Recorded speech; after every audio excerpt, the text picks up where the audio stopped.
Hi, my name is Shari Doherty, and I'm a lady in red, in Act 2 of my career and living my best life. My perspective on life and behaviors have been governed by who I was as a child, who I became, and who I am still striving to be. People my age are beautiful, bold, confident, and full of wisdom, and truly, the encore of the story of your life is still when the best songs are yet to be sung. My mission in this podcast is to shine the spotlight on people like me, have real conversations about reinvention stories, and inspire you to continue to follow your dreams regardless of your age. I'm doing it for Daisy. Who are you doing it for?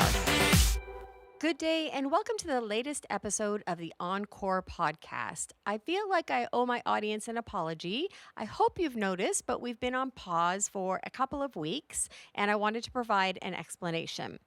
If you've been listening along or following my story at all, you will know that I had an accident back on July the 6th. I don't want to rehash the accident. However, if you're interested in the whole gory story, please go back and listen to episode 39. Unfortunately, the accident took more of a physical and mental toll on me than I expected. In very Shari fashion, I figured I could pop some painkillers and go on about my crazy running of the days.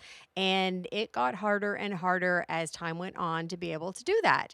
There are only so many painkillers that you can take, and it is extremely difficult to function when you can only move half of your body, and it does get very tiresome when you are in constant pain.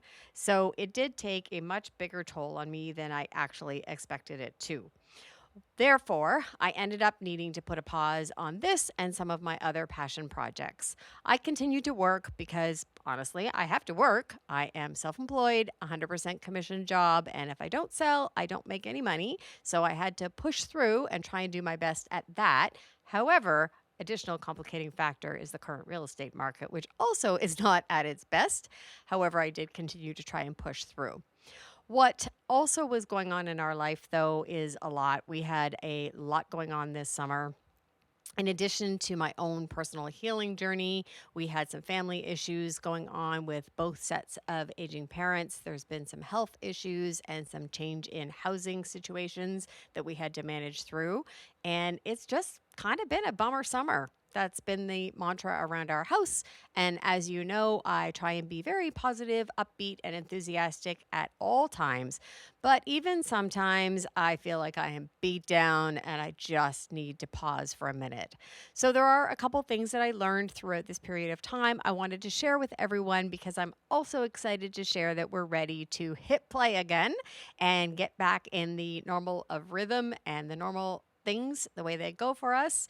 We're going to get back to having some fantastic, interesting, inspiring guests. And I just wanted to share a few of my insights today based on what I've learned this summer. So my first lesson that I learned is that it's okay to take a moment and take care of yourself. And like most women my age, we have focused our entire lives on focusing on our children or our partners and managing our aging parents and building careers and all the things that we had to do to get to where we are today. And at some point, the universe stops you and says, please pay attention to yourself. And the universe did that for me in the form of a dog, as I made reference to previously. And so, to be completely transparent, for the first week after my accident, I sat on the couch and cried and felt sorry for myself. And that's not a good place or a good state to be in. But sometimes you just got to do it. As I went through that and I was reflecting, like we've had some stinky years. And I don't remember, and I was saying to Terry, I don't remember things being easy since 2017 maybe was when things felt like they were easy, because at the end of 2017 and the beginning of 2018, I knew my corporate career was coming to a wrap up. So that wasn't the easiest time in that part of my career journey as well. Then 2018 happened, and there's a whole episode about that you can go back and listen to as well. But that was difficult. I just got my feet out from underneath me, and then the pandemic hit. So that was, another wave and trying to slap me back down, and then got back up again, and then I broke my shoulder. So I feel like fate or the universe or maybe even God is trying to tell me that there are still some things I need to learn and I need to grow through these periods of learning. It just doesn't feel like things have been easy.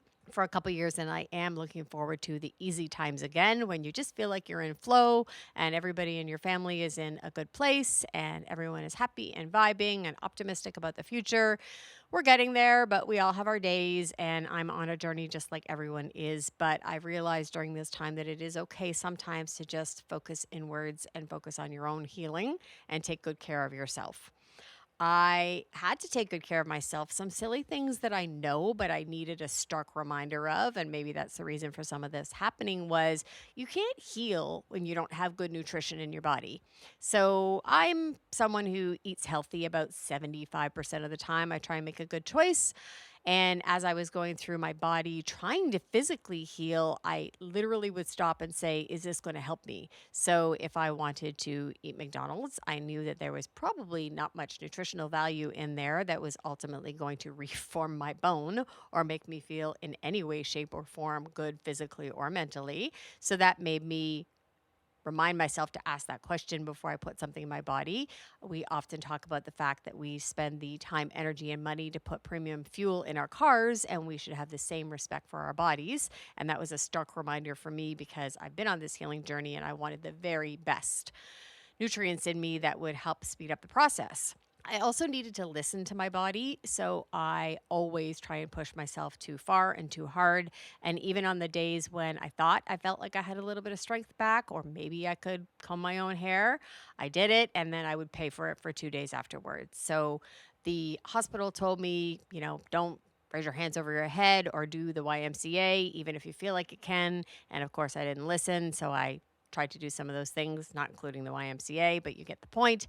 And I would always pay for it a couple of days later. And I actually think I may have set back some of my healing by just trying to push myself farther than my body wanted to go at that time. The other thing, and we all know these life lessons, but sometimes they just need to be repeated and put right in front of your face, is the importance of sleep.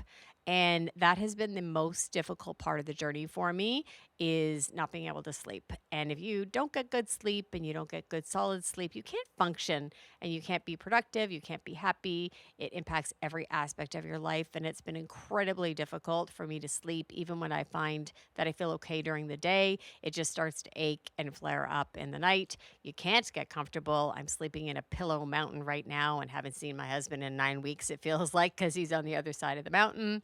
And it's just not fun. And, 4 hours in, the painkillers wear off. So you're awoken anyways, and you have to get up and do something. I have started to sleep better and I'm starting to feel better physically and mentally. But just that important reminder is that be good to yourself, get a really good sleep routine, because being someone who hasn't done it well for the last 2 months, I am being starkly reminded that it is so critically important. One of the other things that I have to remind myself, and I'm so blessed and grateful that I have around me, is a great network of friends and family. So I'm going to make a couple of shout outs, but I have one of our best friends happens to be a hairdresser. And not only do you feel like you're broken sometimes, but then you start to feel greasy and gross and not pretty because you can't do your hair, you can't shower, and you can't do all those things. And our friend Thomas, who was also a prior guest on here, literally came over a couple of times to do my hair for me so that I would at least feel like a decent human while I was going through the process. So I love you, Thomas. Thank you so much for that. He came over a couple of days and gave me a 3-day ponytail because God loved Terry, but what we learned is that he can't do a ponytail, even though his daughter was a cheerleader. So that's kind of interesting. Anyways, Thomas would come over, put my hair up for 3 days and make sure that I felt decent. And then there was one particular event where I really needed to be camera ready because I was shooting a commercial, and Thomas showed up at 8 o'clock in the morning to make sure he styled and blow dried my hair so it looked like there was nothing wrong with me. And that is the kind of friends that we have in our life that we know we can lean on. It's just a simple example. There have been so many people who've been there for me.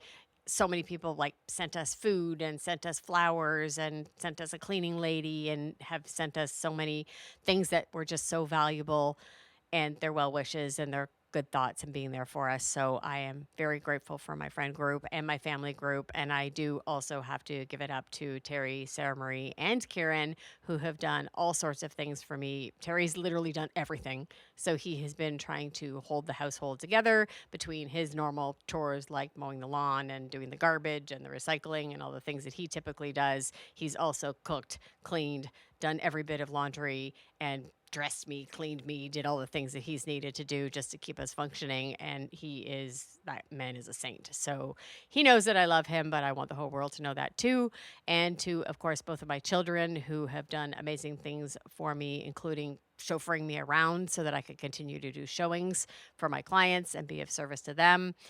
They have both fed me. They have both dressed me, as awkward as that may have been for Kieran, but he's been there to help me out. And I know that I have an amazing family that I love dearly and I'm sincerely grateful for.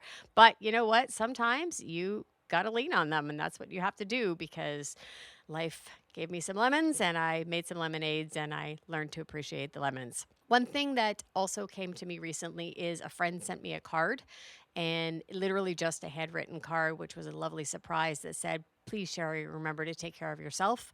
And it was a great reminder, because I do forget sometimes in my journey to take care of everyone else, to not take care of myself. So I thank her for that reminder.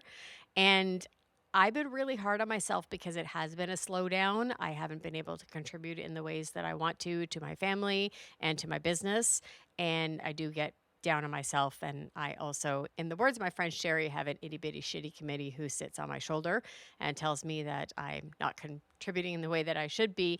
But I am very goal focused and I'm very goal oriented. I set out the year to achieve a certain award level that Remax provides, and I don't know that I'm going to accomplish it. I'm continuing to be optimistic.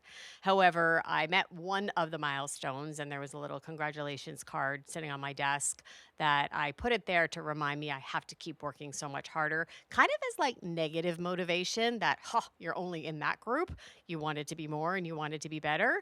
And then one day I walked in my office and there was a sticky note. I'm going to try not to cry. There was a sticky note on the little card from Sarah Marie that said, "You can't make the next award level till you make the first one. You need to be proud of your journey and proud of your accomplishments." And now that is what is motivating me. And that is the positive affirmation that I need sitting in front of me, as opposed to the perspective that I was taking on it. So again, just a really great example of my beautiful friends and family that have been surrounding me and where I've been through the journey. Where I'm at now, though, is I am ready to go. So during the day, I'm about 80% and I can function. I can do all the things I need to do. I can't lift my laptop bag, and I certainly still can't do the YMCA, and please don't punch buggy me, but I am able to function. Still a little bit of struggle sleeping, but I'm done. I am literally done. I am ready to go, and that means on everything. I'm ready to re-engage 100% with my business, and there's some exciting updates coming surrounding that, and I am ready to re-engage with my entire guest roster who have been waiting patiently to be guests on this podcast. I apologize to everyone. However, I wanted to share the lesson with you all and remind myself that sometimes it's okay to just hit pause, but I will never, ever, ever quit. Life has sent me some lemons and some waves, and it has tried to beat me down, but I am coming back swinging.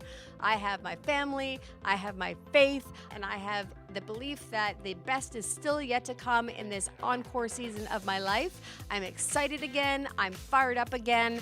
I am so grateful for everyone's support, including the patience of my guests who waited so nicely to be on the podcast. I'm excited to share all their stories with you. So, let's go!